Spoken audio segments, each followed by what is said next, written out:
to injury to a child, a first-degree felony. I've received the pre-sentence report as well as I've visited with the attorneys, and for the record, we have also Ms. Randy King here, who is the assistant district attorney that handled the termination and CPS kind of portion of this case with regard to the children. I've received, has everyone had an opportunity to review the pre-sentence report? Yes, Your Honor. Are there any additions or corrections to that report? No. No additions or corrections. Ms. Smolfino? Judge, I would just ask the court, take judicial knowledge of the conversation we have had with the court and the understanding that this has been discussed at length upstairs. Ms. King has also provided me a tremendous amount of guidance, which I thank her and appreciate everything she's done with her wealth of knowledge and experience in guiding me through this case. I know the facts themselves are extremely egregious. It's difficult for all of us to look at. I would recommend Ms. Schultz is getting this opportunity because she has availed herself of certain things and tried to make progress. The children, her rights have been terminated, which she voluntarily gave them up, and they have been relocated out of state to a stable environment to where they will not have to testify against their mother, which was something that we took into a great deal of consideration. I would ask the court consider special needs safety in lieu of ISF cognitive. I think it is a more lengthy and a more appropriate term in custody as either an upfront type of sanction, but more so to give her the tools to be successful on this probation, because as the court is aware, and I'm sure Mr. Samuel has advised Ms. Schultz, and I do not mean this statement to seem punitive, but if Ms. Schultz is back before you on a violation of this probation because of this opportunity she's been giving,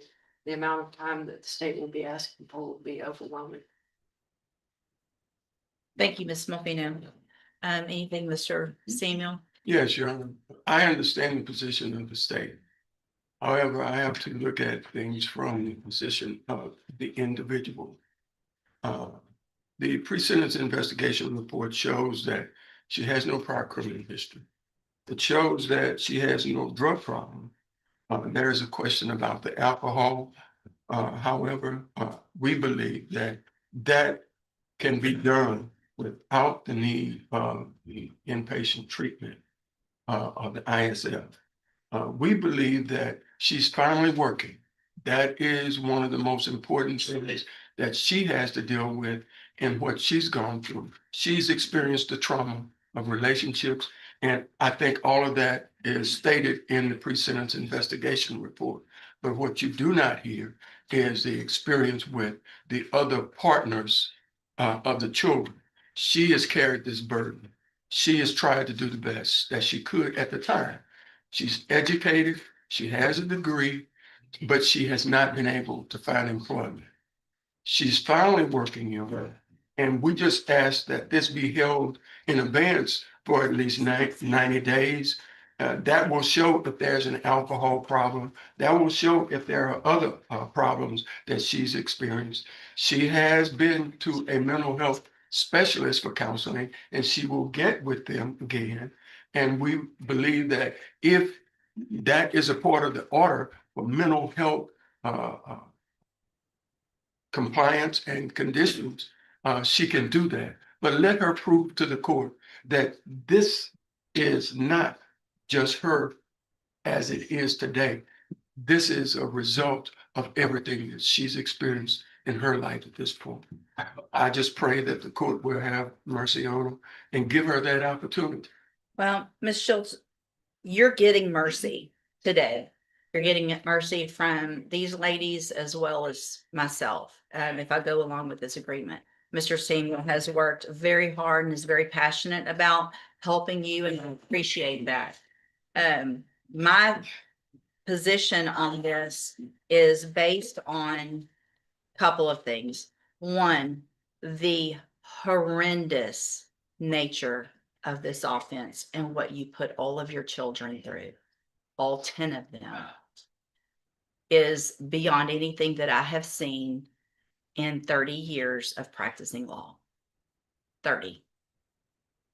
And so you're not walking out of here today My initial thought was some upfront time, but if I'm gonna stick you in jail, then I might as well put you somewhere where you're getting some help that you need, so that when you are released, you hopefully will be able to be a productive part of our society. But whatever trauma you've been through is incomparable to the trauma that you've put your children through. So at this time, I'm going to find that you previously entered your plea of guilty freely and voluntarily. Find sufficient evidence to find you guilty. I'm going to follow this agreement only because of the work that Ms. Malfino and Ms. King and your attorney have done, and the agreements that they've reached, and I understand why. Part of that is so that your children don't have to be re-traumatized and come back here for a trial and testify against you. I don't want to re-traumatize your children, and that's the only reason I'm really going along with this. So I will defer all proceedings, place you on probation for 10 years. You will be ordered to pay the $1,000 fine and follow all of the rules and conditions of probation. One of those is going to be that you enter and successfully complete the special needs safety program. You will be on the mental health caseload when you're released, and you'll have aftercare through Spindletop. That is now part of your probation. So if you don't follow through with any mental health services that are recommended through Spindletop or probation, that's going to be a violation of your probation. You will also be ordered to remain in Jefferson County, Texas. You cannot leave Jefferson County without permission. You cannot go anywhere near or see your children. You've terminated that relationship. There's no, I know they're with family. And so there's no Christmases where you show up or they bring the children down or anything like that. That's done. That's over. If you want to leave Jefferson County, it has to be with my permission, and I will have to know where you're going and to what extent and things like that. If you do everything you're supposed to do on this probation, I cannot stress enough what kind of opportunity this is that you're being given. If you, however, violate any condition of probation, if you're back here in court, obviously this isn't a case that I will ever forget. And Ms. Malfino will also, like she said, if you violate probation and come back in here, depending on the case, what you violated and how you violated, you could go to prison for anywhere between 5 years and up to the rest of your life in prison. Do you understand? Yes. I'm handing you the trial court certification that shows this was an agreement and I followed it. So you've waived your right to appeal. So you can go, that's for her. You can go back with the bailiff. Thank you, Ms. King. Thank you, Ms. Malfino, Mr. Seaman. Did I already do any of the sentencing, or did I just let you guys kind of know that I was leaning towards probation and that we needed to have? I know it's indicated on January 26th of this year, we appeared, we discussed the PSI. There was a disagreement as to the restitution. The court says that it was inclined to place depending on a concurrent probation, given the length of time between office date Right. and the indictment. Then fast forward to February the 9th of 26, the case was simply just reset for restitution hearing. So it looks like you didn't do I anything. haven't actually sentenced yet. I don't believe you did, Judge. Okay, and have you, so, all right, ma'am, you're Janisha Leonard. And Miss Leonard's here in 3 cases. One is cause number 25 DCCR 0297. That is the new theft of property case, a state jail felony. She entered plea of guilty to. And then we have 2 MTRPs, one in cause number 19-33340, theft of property, and 20-36095, a theft of service. And in each of those cases, is she on a deferred in both of those? Or is it straight? I'm trying to, sorry, I should have. Is it a deferred probation? Let's see, Judge. No, they're straight probation, Judge. Okay. Yes. So they were deferred and then we were here. And then revoked that deferred and reassessed and did the 2/5 at some point. Is that correct?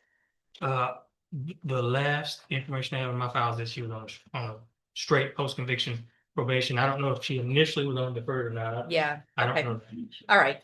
Yeah. Okay. So, the biggest issue that one of the bigger issues that I had when we were here for sentencing, based just on paper and the appearance of this, I don't disagree with Mr. Coleman's assessment of the case, with the criminal history of Miss Leonard with these types of offenses and, which the criminal history is these three cases. There aren't any other cases. And the new offense date was August of 23. And it's kind of just unknown. It sounds like why that case was delayed in prosecution. Doesn't look like anybody knows. And so the time frame between that and now and the lack of any other cases while Miss Leonard has been out and on probation during that time and doing well, it looks like otherwise on probation is what leads me to potentially move forward with continuing the probation potentially on the others and giving her a probation on this one. So there was no agreement on any of these, but it looks like there was an issue with regard to the amount of restitution. So let's go forward with that. Have you guys come to any type of agreement on the restitution? We are very far We're apart. very far Judge. apart, Judge, and I guess one of the issues that we have is I believe Mr. Coleman's got some exhibits that are gonna go back to 2022.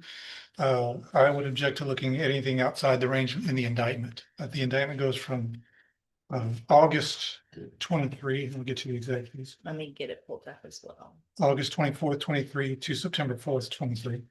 Okay, I would ask that we remain in that range. I would think legally that would be probably what I would need to do. Judge, it's a continuing course of conduct. The theft is, I'll be honest, Mr. Ross just brought that to my attention this morning. I haven't had a chance to research it, but, he certainly has had all of the restitution information showing that it's going back to 2022 with that discussion. So it's not unfair surprise for him to know that we're looking for restitution going back. Well, but I think the allegations, and obviously I understand the honor about as well as any of you guys, but those are some pretty specific. I mean, that's a very short time frame that is alleged in the indictment. Talking what, 4 days, Well, Five 5 days? yes, Well, yeah, from yeah. August 24th, 2023 to September 4th. I'm sorry, I'm looking at an old indictment. I'm sorry, hold on. I was looking at another About case. 10 days maybe. Hold on. So in the new calls number.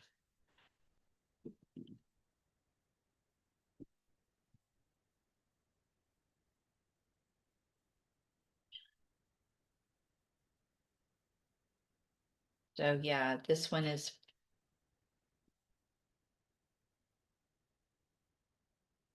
August 24th of 2023 through September 4th of 2023. So less than a couple of weeks, a couple of weeks or so is the allegation.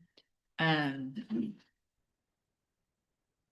I don't want to have to keep coming back here. But I think to go back, if it was a few weeks off or a month or two off, but if we're talking years of requesting that, then I think that's something that indictment needs to allege. And so we can go forward with that time frame today. I think legally that's where we need to be. She's already pled to it, so I think it's kind of late to amend the indictment. So with regard to the time frame of August 24th through September 4th of 2023, what is the amount between that time frame? Do you guys have that? Or need some time to look at it again to make.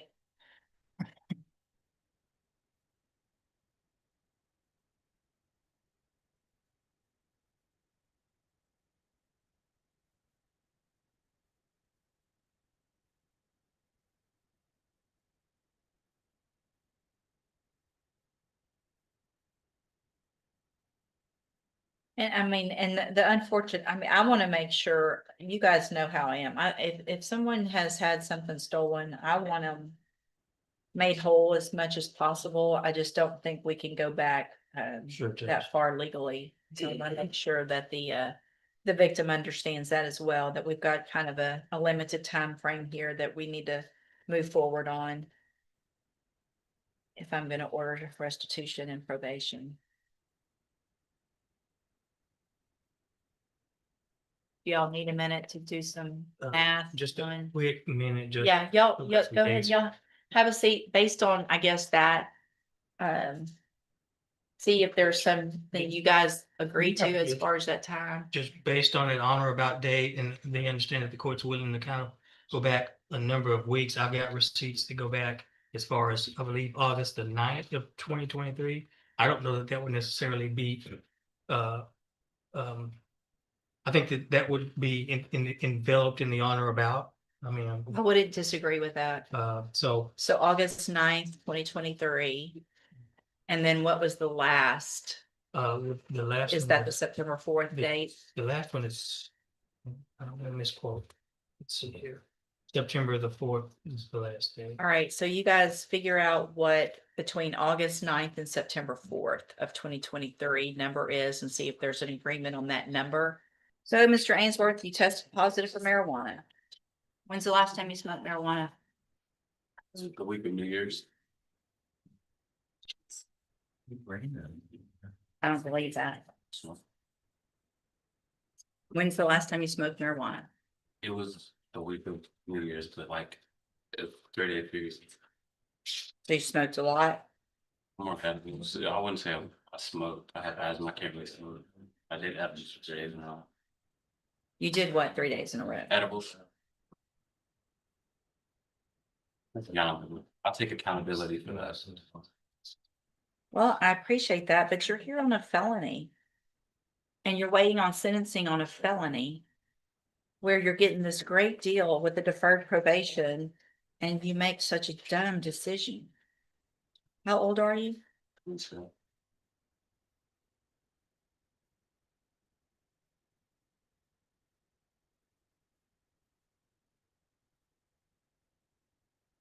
All right, you have no history.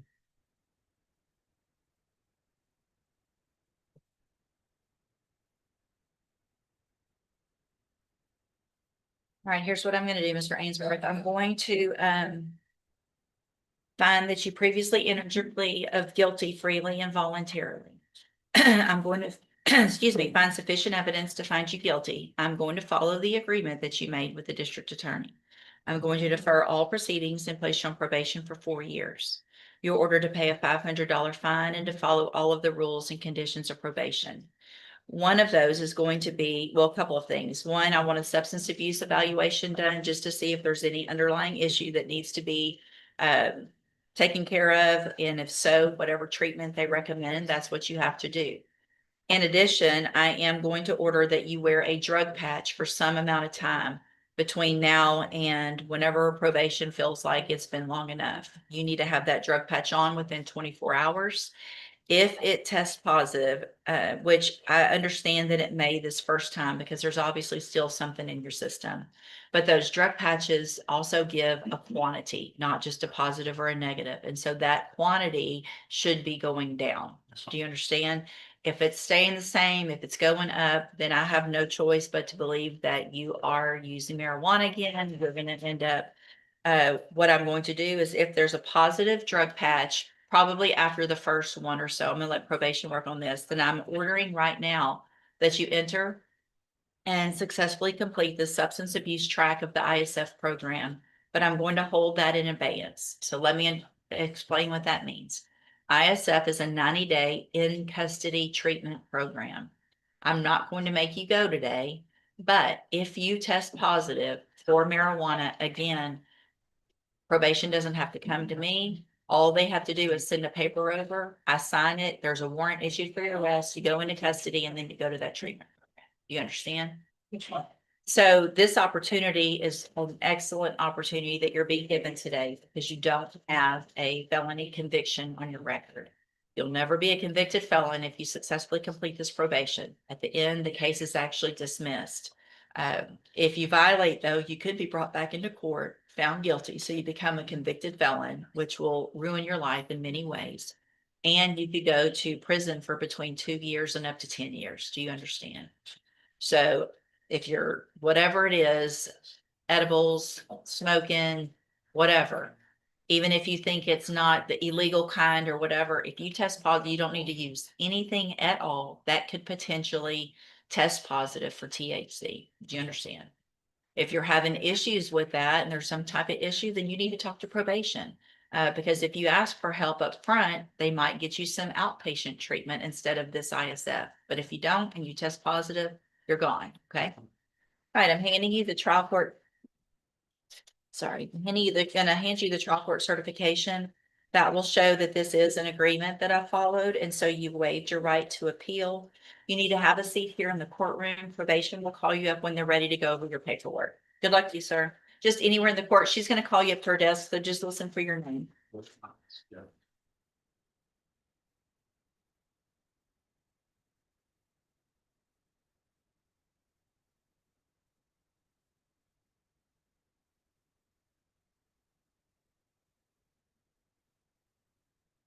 Jeffrey's not back yet.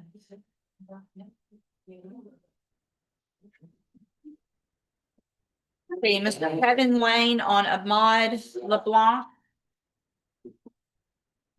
Oh, wait, I don't have that back yet. Hold on a sec. I don't have the drug test back on Mr. LeBlanc.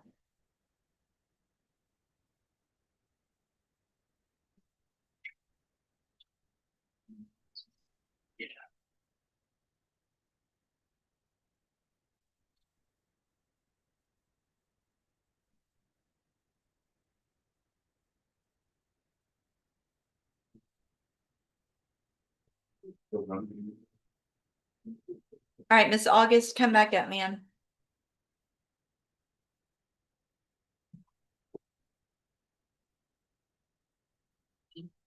All right, Miss August, you tested negative, which is obviously a good thing. How old are you? I'm sorry? I'm 22. Are you, did you say you are or you are not working? Just literally stopped working like. I can't understand you. I just literally stopped working like 2 weeks ago. And why was that? Because I was sick and I slept in my work like 30 minutes trying to get better and they said I was sick. But I'm looking for a job now. Alright, I'm going to find that you qualify for a court-appointed lawyer. I want to get something working on your case since you're on probation and we're having all of these issues that we've been having with regard to alcohol and things like that. I'm gonna have you step in front of the clerk. She'll let you know who that's going to be. I also want to warn you today, if you test positive for anything, including alcohol, again, we won't even have a hearing. There will be a warrant that goes out for your arrest. You will be in custody. And you, obviously you already are, and you definitely will at that point be looking at your probation being revoked. Do you understand? Yes. So there's no slipping up. There's no taking a sip of a twisted tea or anything else that you're saying you're doing. If you do that, you're in jail and potentially going to prison. It's that important. Okay, step in front of the clerk. Mr. Rennick on Badreldine Al-Haroni? Yes, Your Honor. I highly doubt that I said that correctly, but I The last name tried. was good. The last name was? The last name's good. Good morning, sir. How do you say your first name? Badreddin. Okay, Mr. Al-Haroni? That's why I said the last name. Yeah, so Mr. Al-Haroni is charged with possession of child pornography in cause number 25 DCCR 1378. And what is the announcement? The prosecutor and I have met about the case. We spoke last week and we spoke again this morning. There, I don't know if you want to speak to, there's some issues with the indictment. One, but the other are, since she has taken over the case, we're kind of discussing a resolution. So I see that there was a motion to quash the indictment that was filed some time ago, back in December. What I can do is just reset it, Ms. French, since you're just getting on the case, give you some time to look at that indictment. If something needs to be amended, you can take care of that. If you think it's fine, then we'll have the hearing on the motion to quash at the next court date. And, or if you guys come up with some agreement, we can take care of that. But I'll just do a normal reset so you guys can look more into it. And And she then, jumped into it pretty fast. We've had some really good. yeah, pretty good no, I have no representation. doubt she has. She's jumped into them. So we'll do a normal reset. Stay in touch with Mr. Rennick so that once he gets any information, offers, things like that from the assistant district attorney, then you can visit with him and we'll see if we can get a resolution. Thank Okay, you, you're Judge. free to go. Thank you. Thank you, Your Honor. Morning, gentlemen. Good morning. Morning. All right, so are you diving, Kalina? Yes, ma'am. This is 24 DCCR 2432. Mr. Kalina is charged with injury to a child, elderly or disabled individual. And what is the announcement? Judge, I think we're on the goal line to a resolution. The court would allow the last reset. Any issue? Judge, Mr. Cat was on this for quite some time. so Yeah, I see Mr. that there was- Kelly has been on a shorter period of time. We're not quite there yet. We've kind of countered a couple different things, made a few phone calls, but we're doing our best. Thank you. I'll just do a normal reset. This, I know you haven't been on it very long, but this will be the last reset just because the case is getting long in the nature of the offense. And Understood, so make sure, Mr. Kalina, that you stay with get in touch and visit with Mr. Kelly before that next court date. Once he gets any final offers from the state, you guys can go over that and we'll get an actual announcement at that next court date. Okay, thank you. Judge. Thank you. Mr. Kimler, I was holding on Raphael Glover. Right, so you're Raphael Glover? And Mr. Glover's case is set for trial to begin with jury selection next Monday and cause number 24 DCCR 0232. And what is the announcement? Your Honor, the state had tendered a new offer today of 10/10. Mr. Glover's informing that he's refusing that. We're still requesting a trial. Great. Any State's issues? ready for trial, Judge. We're ready. All right, so Mr. Glover, I'm going to number the case for trial. Your case is very old. It's likely to be somewhere near the top of the list.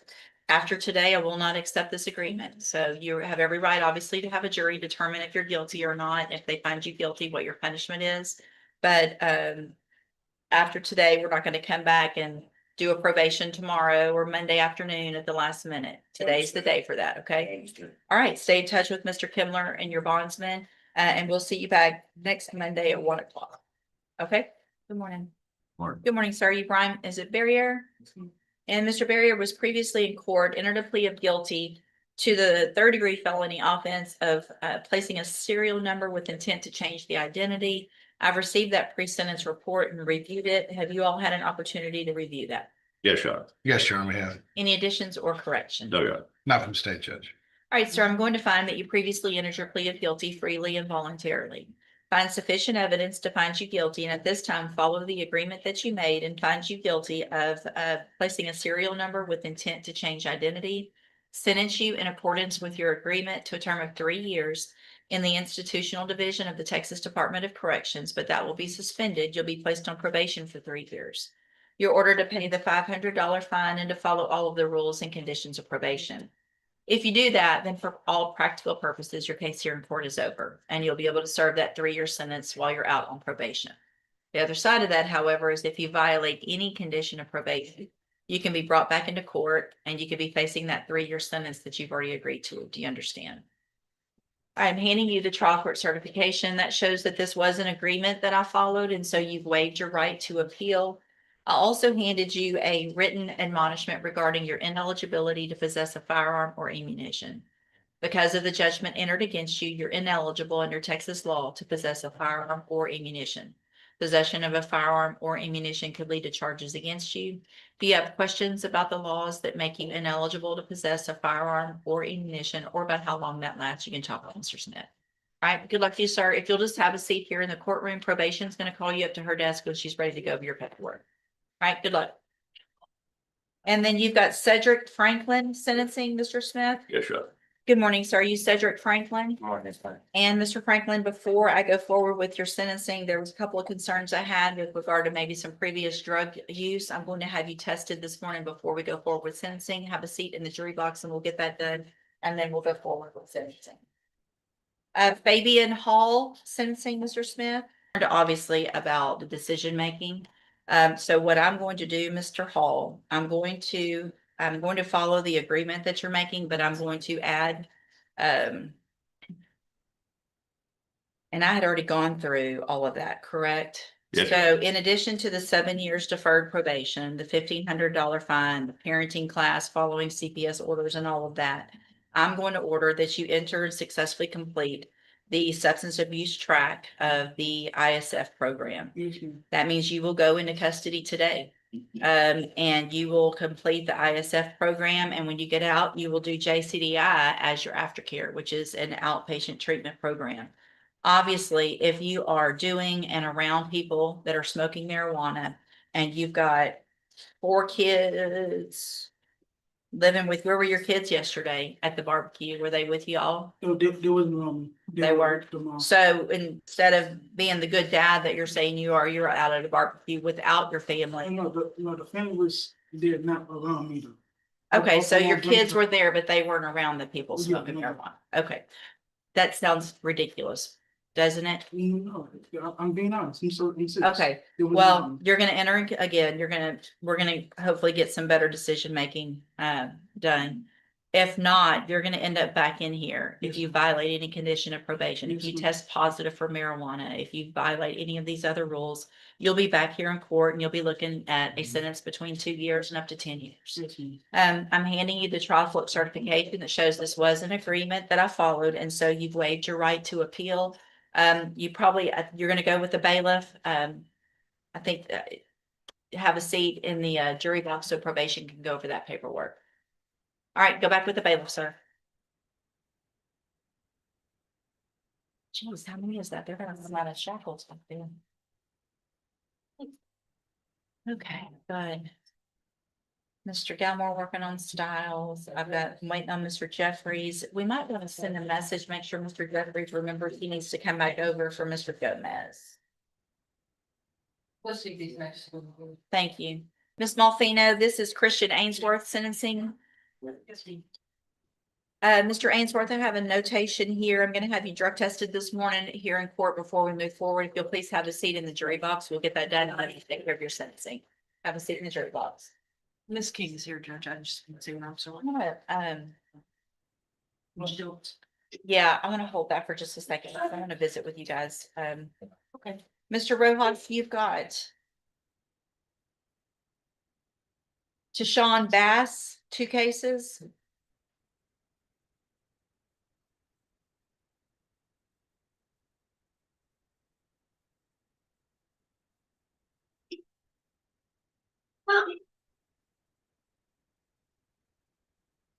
Good morning. Are you Tashawn Bass?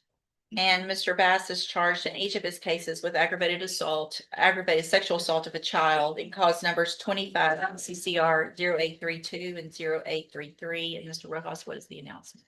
Speaking with Ms. French last week, after exchanging emails, I think she needs more time to talk with the victims. It's a new case to her. Sure, She yeah. didn't have had time to look at everything yet. Okay. Anything else that I need to know of, Ms. French, or? No, Your Honor, Mr. Rojas expressed that correctly. I would like to talk with the family and the victim before an offer is made. All right, so I'll just do a normal reset to give Ms. French some time to get that taken care of. She'll get that information and an offer to Mr. Rojas before the next court date. Make sure you stay in touch with Mr. Rojas so that once he has that information, you can go over it with him and we'll see if we can get an announcement at the next court date. All right, free to go. Thank you, Your Honor. Thank you. And then it's Mr. Bruce Smith.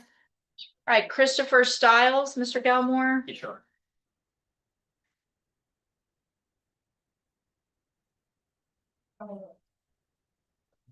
There.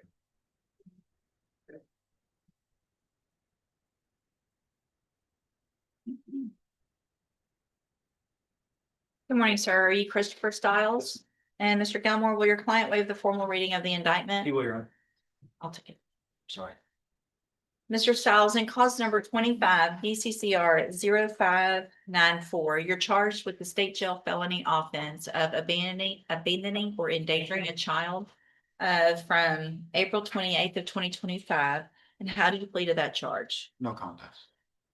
You Judge, either did- under these circumstances, and Mr. Galmore could probably elaborate more, the state's not opposed to a no contest plea. I understand the court's policy on that. Okay, you obviously understand better, and I typically don't allow that, but if the state is unopposed, knowing what my position is, then I'll. A accept it. guilty plea under these circumstances could have some collateral effects that the state's not necessarily intended. All right, so did you enter your plea of no contest freely and voluntarily? Yes, ma'am. I have here on the tablet some documents that have your signature on them that the state has marked as exhibit number 1. Before you signed these, did you go over them with Mr. Gallimore? Yes, ma'am. Do you fully understand? Yes, ma'am. And do you understand if I follow the agreement that you've made with the district attorney, that you'll be waiving or giving up any right to appeal? And it looks like the agreement that you've reached is for a 5-year deferred probation. There would be a $500 fine. I see here the agreement for a no contest plea, that there would be only supervised visits allowed with the child victim in the case. And also that the parties agree, if the circumstances allow, and if I approve it, an expunction under section or Article 55A or Section 55A.101A2 in the expunction statute. Is that your understanding? Yes, ma'am.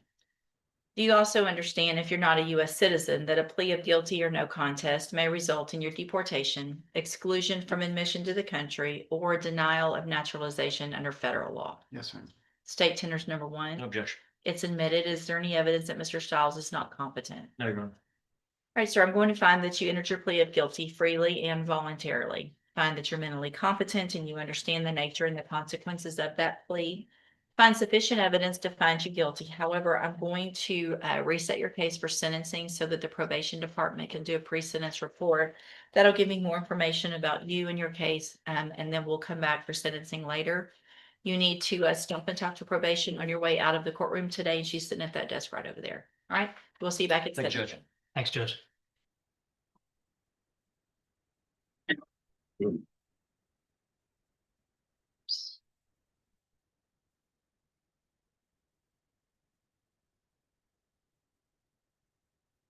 Okay, let's see, Mr. Jeffries on Stephen Gomez. Yes.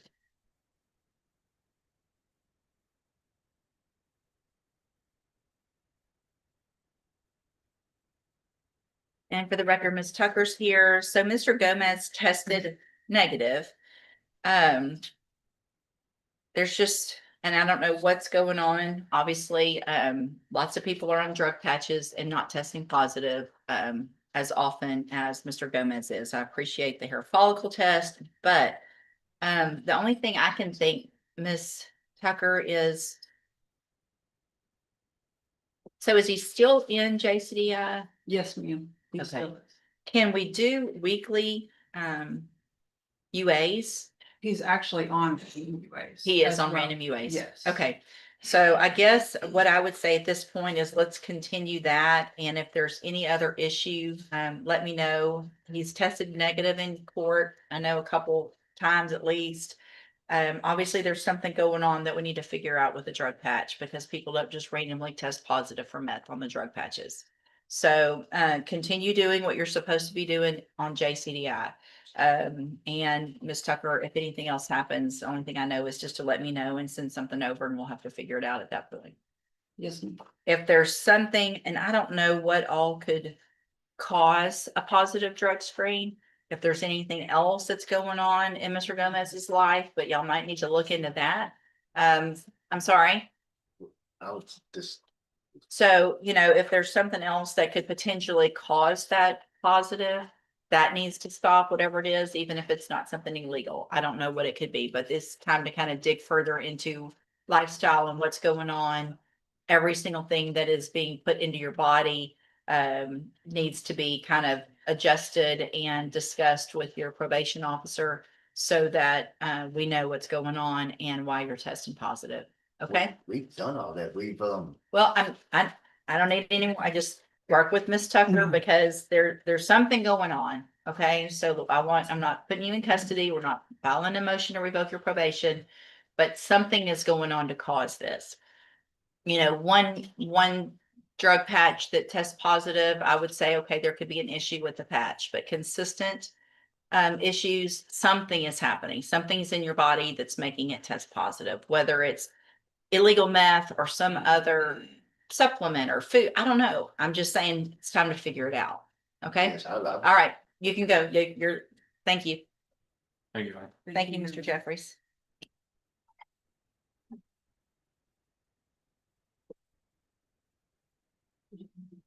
Okay. Mr. Rojas and Mr. Coleman, are y'all ready on Janisha Leonard? Yes, we're ready, Judge.